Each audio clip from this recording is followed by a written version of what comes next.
The Dark Lord Sauron rises in the east, ready to turn the entirety of Middle-earth under his dark shadow. Hey, how's it going, everybody, and welcome back to the channel, and welcome back to a brand new series. Today we're going to be diving in with the Lord of the Rings Realms in Exile mod for Crusader Kings 3. However, we are also using the amazing Crusader Wars mod that allows us to play out the Crusader Kings 3 battles inside of TW Atilla's and the amazing Dawnless Days Lord of the Rings mod. So we're going to be getting all the glorious grand strategy of Crusader Kings 3 and the amazing storytelling of Realms in Exile, and we're also going to be getting the legendary battles of Total War and the Dawnless Days mod. It is going to be so much fun. I do have a link to a video where I show you guys exactly how this works. I'll stick that down below in the description along with the playlist for this series, so if you're coming in a little bit after this has been released, you can go ahead and check out all the episodes right there. And on top of that, I will also be naming characters in this series after you guys, so be sure to go ahead and leave a comment down below with a cool orc name, because of course we are playing the Dark Lord himself, the Deceiver, as we hunt for One Ring and corrupt everything in our path. So honestly, this should just be so much fun. We're going to be fighting wars against Gondor, the men of Rohan, rallying the soldiers, using the Palantir, hunting down Frodo, and just fighting pretty large scale battles again, especially when it comes to like Gondor versus Mordor and stuff like that. We're going to be numbering in the 20,000-30,000 man battles over on TW Atilla, so it's going to get pretty crazy, and all the results are going to translate. So if we lose 20,000 orcs in a battle, that's going to translate to our army back in Crusader Kings 3. So I was trying to think what traditions would perfectly fit into Sauron's dynasty, and I think we're going to have to go down the intrigue route, even though maybe it's not the most optimal, but this one gives us more dread game, which is great. We're going to rule with an iron fist. Then when we make our way up to the tier 4 version, we get monthly tyranny reduction, which is always going to be useful just for keeping kind of the vassals a little bit more loyal when we take them over, but we also get more money when people are intimidated / terrified of us, which is great. So we're going to go ahead and work our way up there. We should just about have enough. Yeah, oh, actually have even more as well. We could finish off this tree if we wanted to, but I think also going down the glory route as well is pretty good. I mean, the marriage acceptance isn't really going to help us because I don't think we need to get married. At least maybe, oh, actually I say that, maybe we get married to the One Ring. That could be a pretty interesting love connection. The other choice is definitely going down the warfare route, like the House of Warriors. Getting more knights is going to be big. The extra reduction in CBs, even though I don't think we have to actually worry about CBs too much because we have just loads of events to conquer land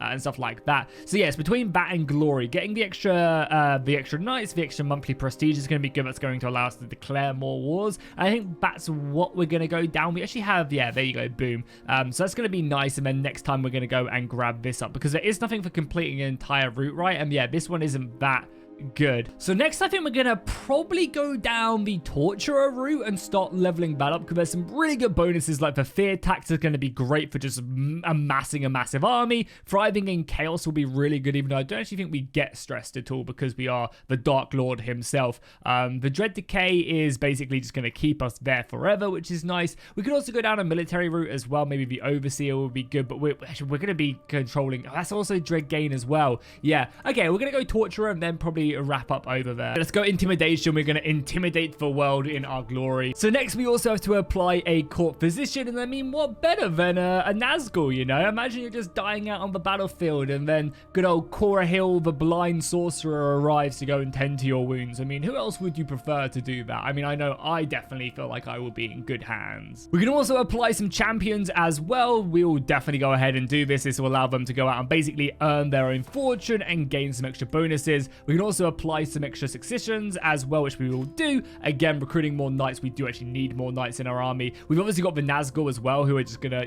rip apart anyone they run into, but we also have a handful of extra knights and stuff. But here we go, the Lord of the Rings. At long last, Sauron's hour is coming. The defeat at the last alliance was a great blow, but even in their triumph, Sauron's enemies failed at the last, for the One Ring endures, and so was his return. turn made inevitable. His great servants of Angmar, destroyed of the northern kingdom of Arnor, extinguished the accused line of Isildur in the south. Gondor teeters ready to fall. The elves have not that might now to throw him back through strength of arms, nor the dwarves soon. The One Ring will reveal itself again, and then there will be nothing that can stand against Sauron. Middle-earth has been abandoned by the Valar and is ready for a new master to put it in order. All the east has been marshaled beneath the malice of the Dark Tower, and there is no hope for the fading west. At long last, Middle-earth shall be brought into order.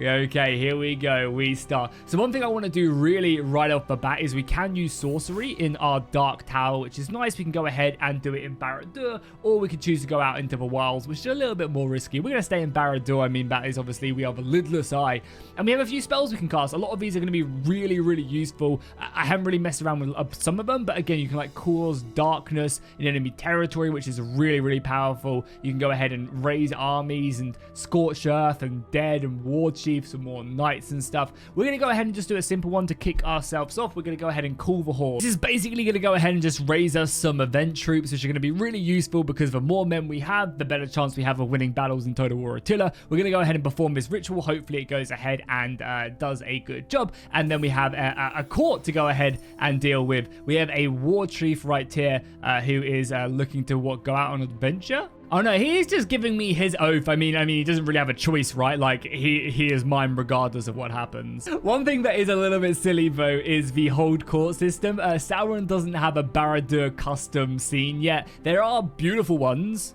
For example, this is the one in Minas Tirith. Looks absolutely amazing. They've done such a good job with it. Yeah, it looks incredible. You can see Denethor there, ready to eat his tomatoes. Over in Edoras, they have their own beautiful one. Again, looks incredible. Really, really nice work. But yeah, alas, we don't have one. And it's so funny with these events. Like, look at all the Nazgûl just chilling out. Imagine this, like, actually being a scene in the movies.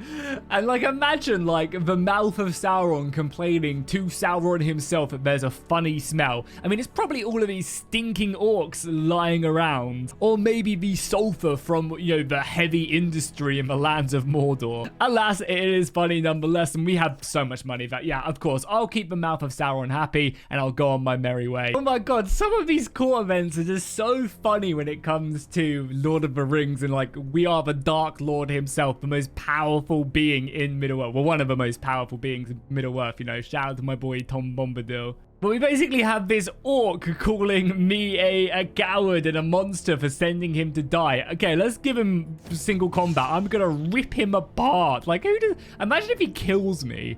Boom. I won in single combat. Like, imagine, like, that would just be like a single swing of my mace and I would decapitate that orc. I mean, to be fair, I should have just had him executed. But still, that was funny. Nice, and our ritual was successful. I love to see that. Speaking of which as well, something I didn't even cover as well is we do have a ton of very cool traits. So, of course, we can't lead soldiers into battle until we gain the One Ring. That's going to be events we're going to have to deal with. We are, of course, part of the Maya right here, so we get insane bonuses, a massive increase to our life expectancy. We are basically immortal. Huge dread gain. Our increase to our schemes are heavily increased. We have a godlike health bonus, like we're just not going to die, basically, unless the One Ring is destroyed, which we're going to, of course, have to prevent. But yeah, these are going to be really, really useful. And, of course, our scheming is going to be super important. Speaking of which, we should probably start to sway the Easterlings to the north of us and the other kingdoms around us to bring them to heel and bring them into our wars. I think that's going to be a good idea. Speaking of which, we should probably recruit some more men-at-arms as well. These are going to be super useful actually in a battle. Look at that as well. Oh my god, our army is going to be beautiful with these raised orc hands. I love it. But yeah, we should definitely raise some more ourselves. We already have some Olokai, so that's going to appear in our Total War battles momentarily. But let's maybe grab up some Black Orcs. These are going to be really useful. And we probably have enough money to raise them to 600. That should be a lot of decent infantry that can hold the line against the elite Gondorians. So this right here is what we're working towards. We basically want to achieve our invasion of Gondor. That's going to be our main goal. And to achieve this, we basically need to start taking these minor settlements outside across the Anduin. So outside of Azilioth, we need to basically start conquering these bits of land out here, and that will allow us to then pop the invasion of Minas Tirith, and then, you know, basically start the final war. Okay, so I've been playing for a little bit. We're basically waiting for our truce to run out of Gondor so we can go to war with them and start basically conquering some land. But basically, we sent off one of our orc commanders to go off and basically explore the world, come back a bit cultured. And he's basically gone to see the elves. I don't know how well received he's going to be, but hey, I mean, yeah, carry on exploring, my good friend. Carry on exploring. Go see the great heights of elven architecture, I guess. Okay, here we go. Our first war against Lord Denethor. I mean, he actually outnumbers us pretty heavily, but we also have a bunch of extra other soldiers that we can raise to our advantage, which should be pretty useful. I think we actually have way more soldiers than this. And, I mean, to be fair, we have a lot of men-at-arms as well. I don't actually know where a lot of these men-at-arms came from. I don't know why I have these units, but we will take them nonetheless. Don't worry, I am not I don't care. We'll definitely take that. And then we also have all of these soldiers as well, so we should number pretty high in total. So we're gonna kick things off by just a small war right here. We don't need to go too big whatsoever. We're just gonna go right here, conquer this initial land and start edging closer. Then our next wars are gonna be up here in the north. I want to basically test the ground right here. So let's raise the soldiers, and again, look how cool this looks. Look how cool the animation is. It's gonna whip out a horn. Raise the orcs. Yeah, cool. So we're going to raise everybody up. It's going to give us, 9,000, 10,000 men. Yeah, basically 10,000 men led by the Witch King himself. We're going to march over here. The Gondorians are going to raise their rabble. I'm not too worried about that whatsoever. The Gondorians have sent their initial assault right here. 15,000 men. That's actually a little bit scary, but I also have so many men at arms. I think we're going to be fine. Also, we'll be on the defense as well because they're attacking our castle right there, and we'll be in hills. So that should be okay. So let's move past Minas Morgul and into battle. And ideally as well, if we can catch one of these armies and not both of them, that would also be really, really good. They're going to go march in, which is fine. Okay, so here we go. We are fighting. Denethor himself is here against the Witch King, which is fine. So let's quickly mess around with the settings right here for Crusader Wars before we dive in. So we're going to want to go ahead and play as all characters. That is assured for sure.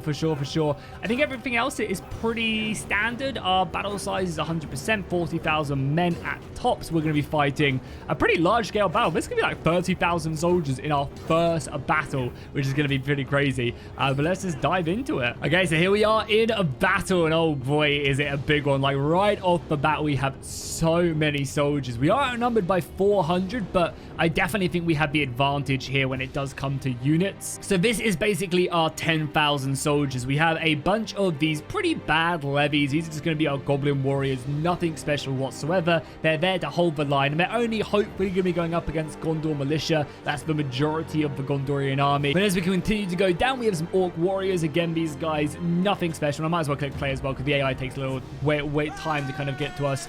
We have orc warriors. Again, nothing special. These guys are going to fold pretty quickly, but with the bonuses, actually not too bad. And we also have a couple chevrons as well due to our state of the army over on the CK3 campaign map. But as we make our way over, we also have some more orc warriors, and then finally we have backing them up some goblin light infantry. However, because of our reinforcements and our men-at-arms, we actually have some pretty good quality. Look at this, 371 Uruk-hai infantry. These are going to be great. They're going to eat the Gondor militia alive pretty effectively, and we have two big bulks of them. Very, very nice. We also have some Blackhaven marksmen. We have some Uruk archers and some Uruk-hai crossbowmen as well. That's really, really nice. We also have some maces of Black Numenorians. I like that. They're going to be a pretty strong line of infantry. And then finally, for the rest of our rabble and rest of our levies, we also have some orc pillagers.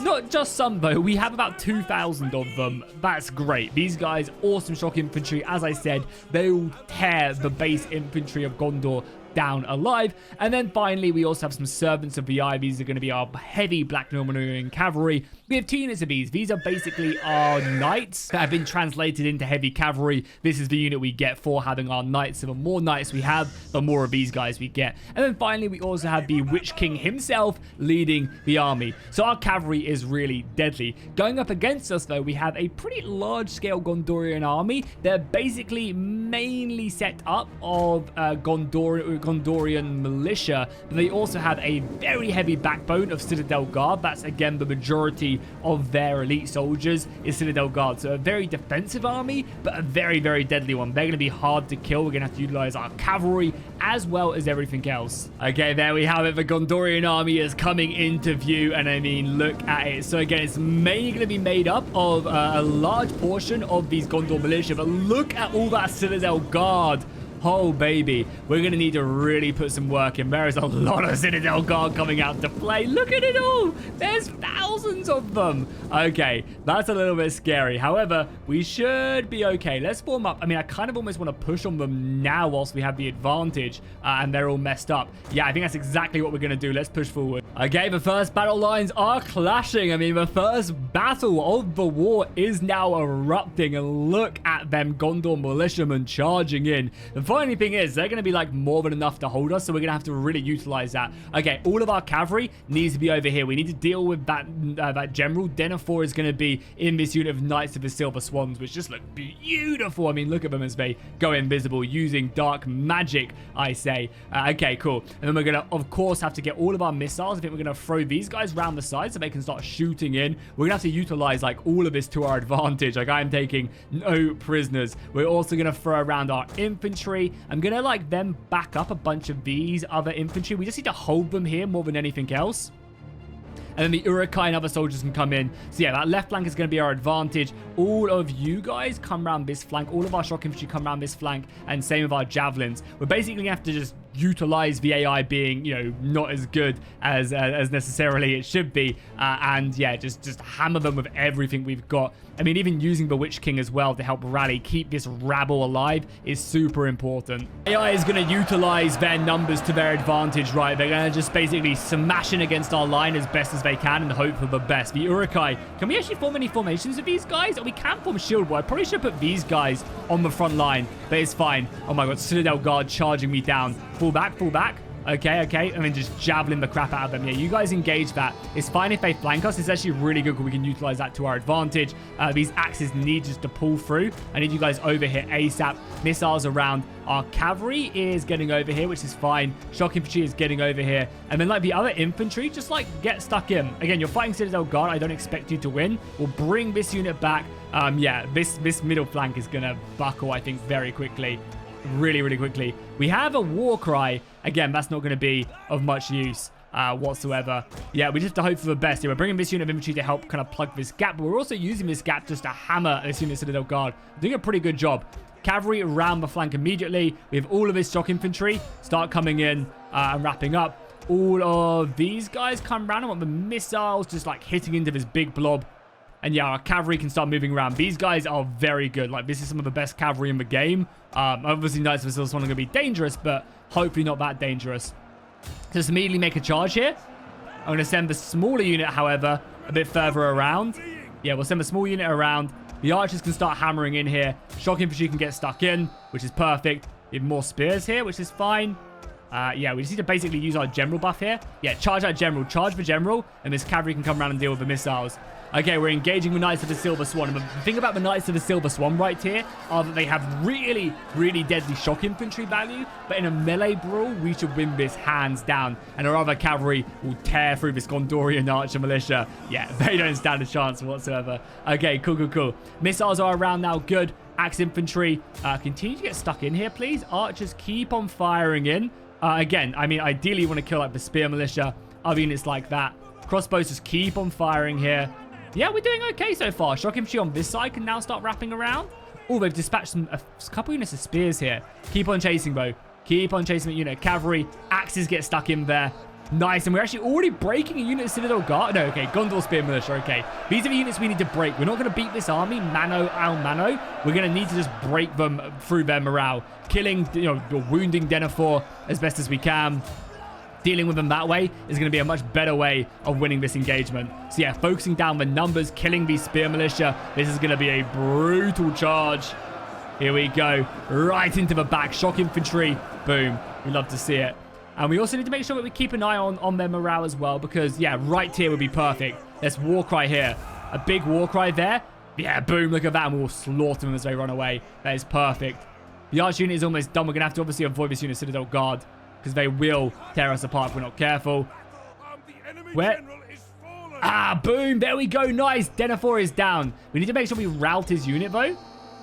Ah, it's just such a scary... Look at that morale. Oh, my God. The militia. The militia are going. Yes. Denethor going down is going to be the bane of this Gondorian army. The Citadel Guard will still hold. Of course they will. But everything else not. I'm going to fire arrows in now. Yeah, let's lock fire arrows in. Let's cause descent in the ranks. Look at the Gondor militia just fleeing the battlefield. Oh, this is perfect. The fire arrows are going to be huge. This Gondorian army is just being sent into the abyss. Okay, our knights need to be very careful, but we also don't want to lose that. But look at that. The Citadel Guard, as we said, are still holding. We expect them to hold. But yeah, thousands of other soldiers are not. And they are just fleeing for their lives. You love to see it. The Citadel Guard are even pretty low. We need to get our knights out of there. I think we're going to have a few wounded knights after this battle. But that is beautiful. Now we just need to put pressure on the rest of our army. And the thing is as well, like, this won't happen every single battle. A lot of it depends on your situation in the CK3 environment. Because you can get way more chevrons depending on if you're in good supply, how good your commander is, whether you're attacking into, like, attacking or defending, whether or not you're, like, fighting into straits and stuff. That's all going to come in pretty massively in a battle like this and in an engagement like this. So it's going to be really interesting to see exactly how that does all kind of play in. And if you can get like 4 or 5 chevrons onto your Gondor militia instead of 1, they won't break in that situation. So yeah, really kind of pushing the big battle into your favor. It's gonna be super important. But look at this as well. Like, even in a situation like this, the Citadel Guard are still holding. Like, they're not going. And this battle is definitely not over yet.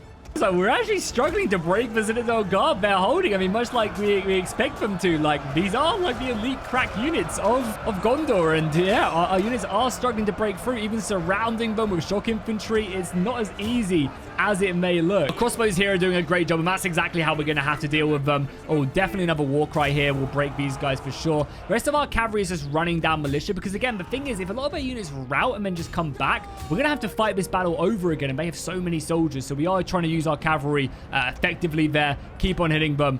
We need this unit to break. I'm going to charge them, I think, because yeah, we might end up losing this one if we're not careful. I'm going to charge there, get a nice little hit in there, try and break them. Is that enough? No, okay. Back out you go. Back out you go, the Witch King. We have plenty of men coming back as well, which is fine. But yeah, we are running a little bit low on ammunition. I don't know if we're going to win this battle, honestly. I broke my militia, but the Citadel Guard are just holding. I'm throwing everything I've got in here, using my war cry effectively, trying to break these guys. I've even managed to bring back some of my cavalry as well to keep the soldiers alive. Okay, fire arrows are no longer needed, because we're going to definitely kill more of our own soldiers. But yeah, we just routed my own units there. That is not good. Luckily, we do have more reserves to send in, but... oh, no. Okay. Oh, all my archers should not be on fire. Yeah, there you go. Okay, that's fine. That's fine. We've broken this unit. That's big. That's big. It's this blob right here. Luckily, a lot of my men do come back from routing fairly quickly. These crossbows are going to be really utilized. I think in future battles, we're going to have to basically just not use any of our crossbows until a battle like this evolves, and we can use it to pin down the enemy and just like hit them in the side. Okay, more men are routing. That's fine. We have plenty of reserves. So I kind of want them to get their breath back though a little bit as well. I think that'd be useful. God, you got caught. Keep on running. We need that unit of knights just to not get involved here whatsoever. This is fine as well. We are breaking them. Okay, so what unit is next close to breaking? This one right here, I think, right? Yeah, here is probably the closest because it's being hit by missiles and other units. I'm going to charge in there. Oh, we have a war cry here as well. Okay, nice. I'm a little bit scared that this unit is going to break as well. Oh, no. Come on. The Citadel Guard can't do this to me.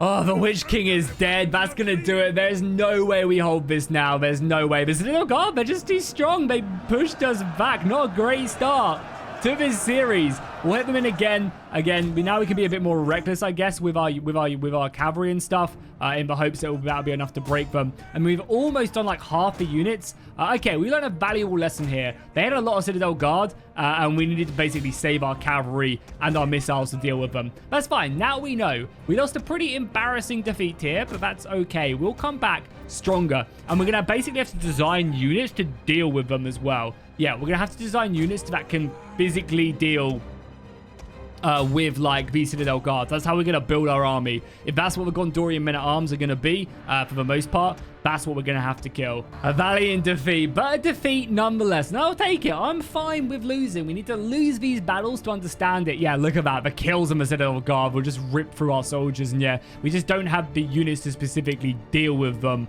at the moment. We need units that have good armor piercing or can basically just hold the line against them. So I think more Black Uruks.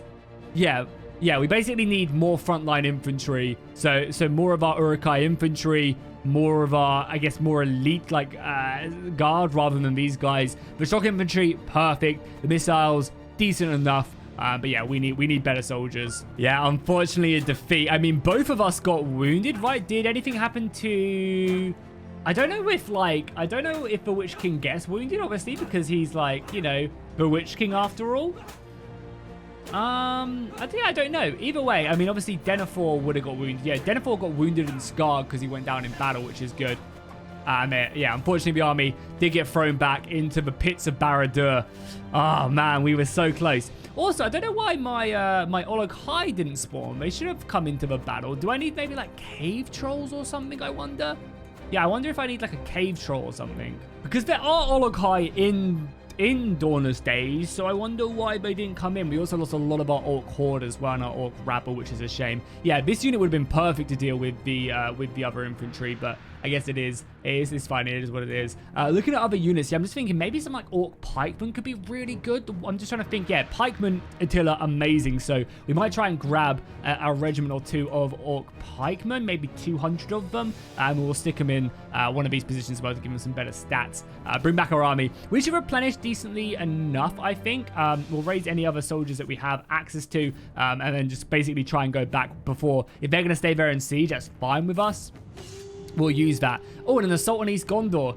Do we get some extra bonuses as well? Oh, okay. So I guess maybe I don't even have to declare these wars. I guess that makes sense. Again, I haven't played Sauron in the Realms in Exile. So it looks like we don't actually have to declare these wars. And they will just kind of fire historically as they did. So I jumped the gun a little bit there. Okay, that's fine nonetheless. So we can move in, march on Northern Aphelium, which is what obviously up here in the north, which should be fine. We could also prepare for a Southern Frost, which is currently what we're doing, which is fine. I guess we'll march north, and does that just start another war then? I wonder. I mean, our armies, as I said, are going to have to come back and replenish and stuff, which is fine. We can build up probably a pretty decent army. Or do we just get CBs for that, I wonder? Yeah, I don't know if we actually get CBs or what. We've got ourselves another battle here, and this would probably be a little bit easier to actually fight, but because they have no men-at-arms as well. Because they have no men-at-arms, we're just not going to bother, as I think it would make the a great battle. We will just fight them, and obviously smash this army fairly handedly with our elite soldiers. I mean, there is an argument to be made, though, to fight that battle out, because if we were to fight it, then, you know, we'd be able to utilize that to our advantage and, you know, not take any casualties in our force. But yeah, we need to unsiege these. Winning that battle is going to be nice. The Gondorian army is rebuilding, so we're going to have to try our best here. And oh, look at this. So yeah, something I didn't show on camera is we basically supported some of the Haradrim tribes in the south during a pretty brutal civil war. And the Reformists have been victorious. The civil war in the Confederacy fought between the Reformists and the reactionary factions within the realms, and fueled by support of major powers in the region, has finally come to the end. Despite lacking in numbers compared to the rebellion side, one of the lords have gone ahead and taken advantage of that and obviously reigned supreme. The old ways are fast fading in the lands, and hopefully we can go ahead and utilize this to our advantage down there. That's where we're going to wrap things up. We had a pretty large-scale epic battle. Fighting that Citadel Guard is brutal, but don't worry, we will find ways to take it out and kill it. It's always going to be a problem. Of course, the Gondorians are going to have high-quality soldiers, and we're going to have the hordes. If you enjoyed this episode, be sure to drop a like and a comment down below, and I'll see you guys in the next one.